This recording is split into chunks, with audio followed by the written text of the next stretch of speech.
As It Is, our new magazine show in special English. Today, and in the days to come, we will be expanding on major world events and reporting on issues that concern you. We will be talking with newsmakers, experts, and VOA's own reporters to help make sense of this quickly changing world as it is.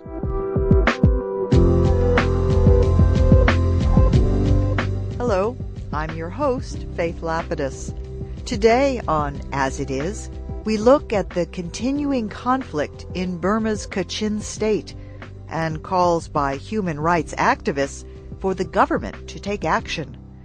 We also hear concerns about the use of child soldiers in the country's conflict.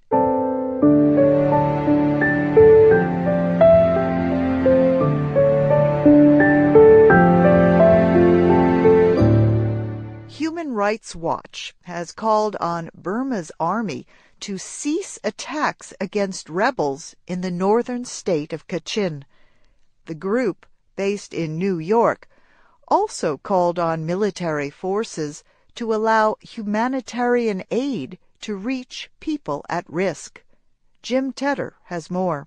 Fighting between Kachin rebels and Burmese forces has recently moved closer to the rebel headquarters in Laiza.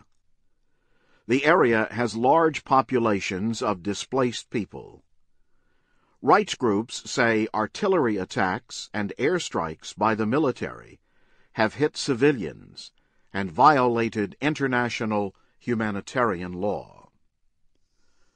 Human Rights Watch condemned the violence in a statement released on January 18th.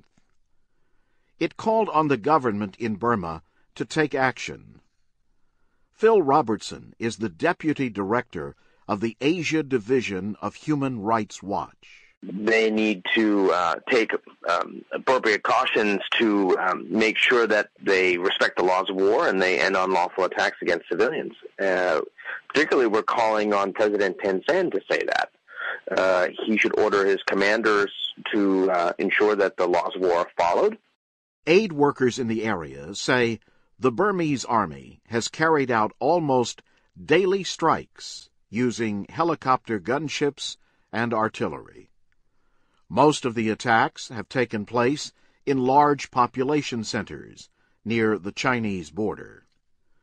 Mr. Robertson says more civilians could be caught in the fighting. David Eubank is founder of the humanitarian organization Free Burma Rangers. He said the Burmese army has violated the terms of a ceasefire, and that could threaten peace talks.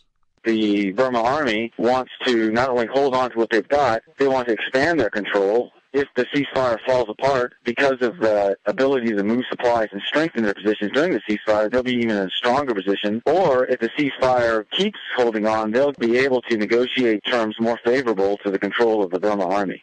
So I think the reason is not for peace and not for anything good. It's to strengthen the position of the Burma army. The Chinese government has expressed concern about the situation. It urged Burma to exercise restraint and to try to settle the dispute peacefully. China also says it has taken measures to secure the border area in an effort to protect the safety of people who live there. The United States said it is deeply concerned by the continuing violence in Burma's Kachin State. A statement last week from the American Embassy in Rangoon said the offensive has resulted in civilian deaths and is weakening efforts to achieve national peace. I'm Jim Tedder.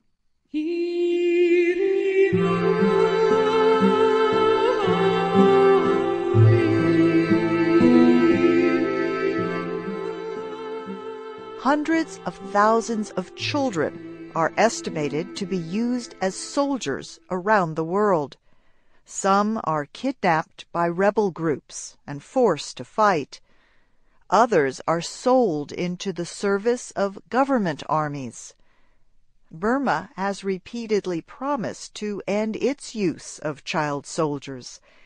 However, a new report from one human rights group says the government of Burma has failed to make changes fast enough.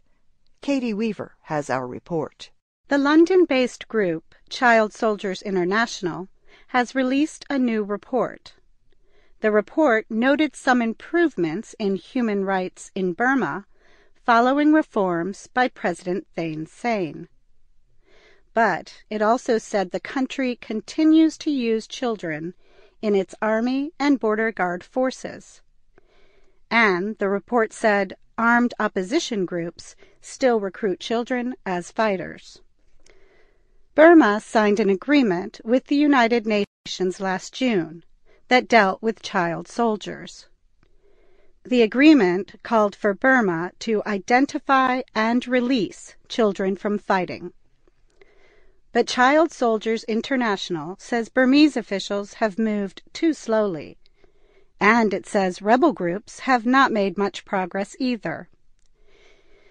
It says the rebels have no systems in place to determine the age of current or future fighters. Child Soldiers International called on Burma to make ending the use of child soldiers one of its main goals. The group wants UN officials to be permitted to enter and inspect Army recruitment centers, military camps, and training centers run by both the government and rebel groups. Myra Dagepa is director of the nonprofit group U.S. Campaign for Burma. Ms. Dagepa says the use of child soldiers is worse among government forces. She says the Burmese army is depending on children to keep up its membership level as soldiers flee battle. Because they want to keep that quota, 400,000 troops, but then they don't have 4,000 troops. They have to keep recruiting people because a lot of times they ended up leaving the army when they go to the front line. They don't want to keep fighting anymore. Most rebel groups in Burma have reached ceasefire agreements with the government. Child Soldiers International says these agreements could open the way for the safe release of children from armed groups. I'm Katie Weaver. And I'm Faith Lapidus. You are listening to As It Is in VOA Special English.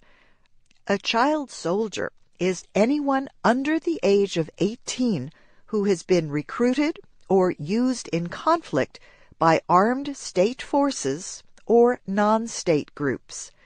Child soldiers have been used in most armed conflicts since 2000 and in almost every region of the world.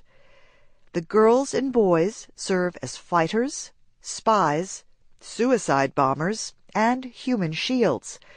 They also perform duties like cooking and cleaning. Some may be used for sexual purposes. Many of these children are forcibly recruited, but some join voluntarily for economic or security reasons.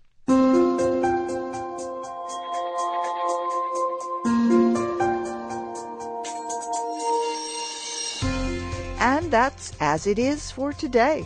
I'm Faith Lapidus. Tell us what you want to hear about on our new show.